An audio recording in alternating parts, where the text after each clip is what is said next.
Bonsoir à tous, bienvenue dans votre JT quotidien. L'info NC News de ce vendredi, c'est l'obligation vaccinale adoptée à l'unanimité, le projet de réaménagement de Lansvata dévoilé et Génération NC en mode campagne du non.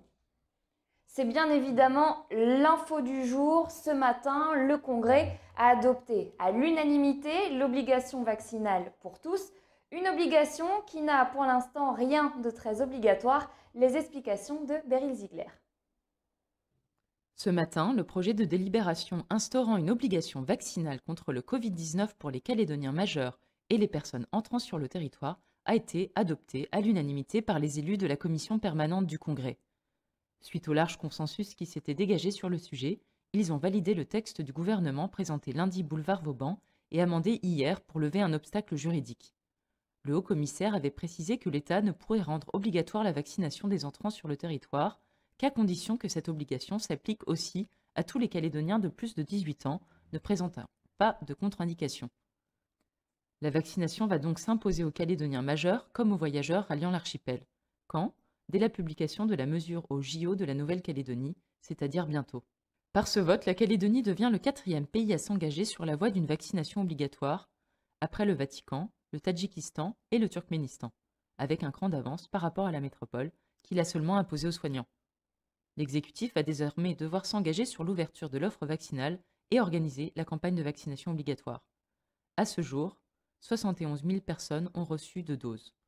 Thierry Santa, le président du 16e gouvernement, estimait à 180 000 le nombre de personnes de 12 ans et plus à vacciner pour atteindre l'immunité collective. Il reste donc au minimum 100 000 personnes à vacciner et environ 100 000 doses de sérum Pfizer à utiliser avant le 31 décembre.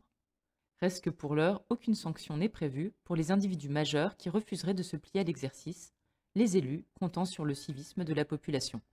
En revanche, les employés des hôpitaux, ports et aéroports qui n'auront pas été vaccinés d'ici le 31 décembre seront passibles d'une amende de 175 000 francs. Non, Pierre Fairbank ne repartira pas de Tokyo sans une médaille. Privé de podium sur 100 mètres et 400 mètres, le Calédonien n'a rien lâché en finale du 800 mètres. Hier, il a enfin décroché le bronze en 1 minute 39 secondes et 67 centièmes. Il s'agit de son 9e podium paralympique. Il y a 2 jours, le conseil municipal de la ville de Nouméa a approuvé à l'unanimité le projet de réaménagement de la plage de Lansvata et de la promenade Roger-Larocque. Aujourd'hui sonnait l'heure de la révélation. NC News était présent. Ce matin, Sonia Lagarde avait invité la presse à l'hôtel de ville de Nouméa pour leur présenter le projet phare de sa mandature, le réaménagement de la plage de Lansvata et de la promenade Roger-Larocque. On doit sauver Lansvata. Si on ne fait rien, ça veut dire que dans 30 ans, on ne pourra plus passer à Lansvata parce que la route, ce sera la mer qui aura gagné. Donc on ne peut pas faire ça, on ne peut pas se permettre de faire ça. Donc voilà, oui, beaucoup d'argent, mais absolument nécessaire. Afin de sécuriser la plage et la promenade le long de la baie, des gradines en béton vont être installées entre les deux sur une longueur de 830 mètres. Son rôle sera de fixer le trait de côte, notamment face aux conditions maritimes extrêmes des cyclones et des coups d'ouest. En face, 3 récifs artificiels brise-houle, visibles uniquement lors des très grandes marées basses, seront créés à 100 mètres de la côte afin de diminuer l'impact des vagues et ainsi limiter l'érosion de la plage. La promenade va quant à elle être réaménagée sur toute la longueur de la baie, de l'aquarium jusqu'à la rue Gabriel-Larocque. Pour cela, les voies de circulation seront réduites à une chaussée à double sens uniquement, permettant ainsi de dégager un espace de 10 à 12 mètres où cyclistes et piétons pourront se promener sur des dalles en pierre naturelle. Des zones en herbe seront également mises à disposition des planchistes afin qu'ils puissent gréer leur matériel. Tout le long de la plage, des paillotes de pique-nique et des bancs seront installés, en plus de blocs sanitaires comprenant WC, vestiaires et douches. Côté aménagement végétal, ce sont 182 arbres qui vont être plantés, en plus des 25 autres déjà présents. 14 autres, dont les 4 bagnants qui ont failli mourir à cause de la dépression Lucas, seront quant à eux transplantés. Autre nouveauté, la valorisation du site de l'ancienne polyclinique, que la Nouvelle-Calédonie a récemment cédé à titre gratuit à la ville de Nouméa.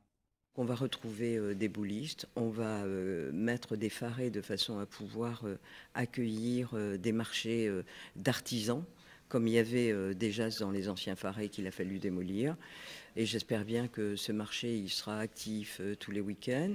Et on va conserver bien évidemment un bâtiment pour l'histoire, parce qu'on ne peut pas tirer un trait sur cette histoire et sur cette présence américaine. Des travaux dont le coût total s'élèvera environ à 2,3 milliards de francs et qui devrait démarrer durant le premier trimestre 2022 pour une durée prévisionnelle de 2 ans. Les hôtels de Nouméa réquisitionnés pour les quatorzaines sont quasiment saturés jusqu'au référendum. En effet, 250 magistrats et 15 escadrons de gendarmes seront confinés dans ces hôtels en vue de l'organisation du référendum. À ce jour, très peu de places sont donc encore disponibles en novembre et en décembre. Génération NC est lancée dans la campagne du non. Le mouvement de Nicolas Mesdorf a réuni ses militants et sympathisants en nombre samedi dernier à Boulou-Paris. Epifania Gata et André Naré, militants du parti, reviennent sur les implications du oui en termes de nationalité. Cette question de nationalité, elle divise notre famille. Parce qu'en cas de oui, moi et mon fils cadet qui sommes nés ici, nous perdons notre nationalité française. Mais mon mari et mon fils aîné, ils conservent.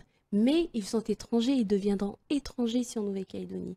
Et pour ce qui est de la communauté wallisienne et futunienne, c'est exactement la même chose. C'est-à-dire, vous avez des familles qui vont être divisées parce qu'ils seront étrangers, les Wallisiens étrangers sur les îles de Wallis et Futuna. C'est quand même hallucinant d'être étranger de son pays, où nos racines y sont.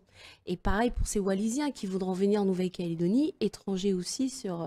voilà, il faut rappeler quand même qu'on est 35 000 Wallisiens et Futuniens en Nouvelle-Calédonie et que c'est très important. Et cette question de nationalité, je pense qu'elle ne se pose pas qu'aux Mélanésiens, qu'aux Européens, mais elle se pose à toutes les communautés de la Nouvelle-Calédonie. Vous partagez ce point de vue, André, vous aussi, au sein de vos familles, de vos communautés, de ce sentiment un peu d'être potentiellement divisé par cette question de nationalité?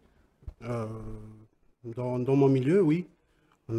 C'est très difficile d'échanger par rapport à cette tendance, le oui et le non. Mais il y a un doute qui s'installe, hein, parce que c'est vrai, je suis d'origine futunienne, mais j'ai vécu longtemps dans le milieu mélanésien par rapport à ma mère. Et dans ce milieu-là, c'est très compliqué de faire la part des choses. On voit qu'il y a un doute, et quand on voit qu'il y a un doute, le 12 décembre, c'est de voter non. Et puis, de toute façon, il y a une période de 18 mois qui arrive après le 12 décembre, dans les deux cas de figure. Et donc, ce sera l'occasion de revoir un nouveau projet et tout. Donc je dis à les gens de mon milieu, les Mélanésiens, s'ils doutent, s'ils hésitent, qu'ils votent non le 12 décembre. Une info utile pour clôturer ce journal, à partir de demain, la liste électorale provisoire pour la consultation sera affichée en mairie et disponible sur le site www.electeur-nc.fr. Vous pourrez vérifier votre inscription sur la liste électorale spéciale pour la consultation et si besoin effectuer un recours jusqu'au mardi 14 septembre 2021. Merci d'avoir suivi notre JT, je vous souhaite de passer un excellent week-end et à lundi.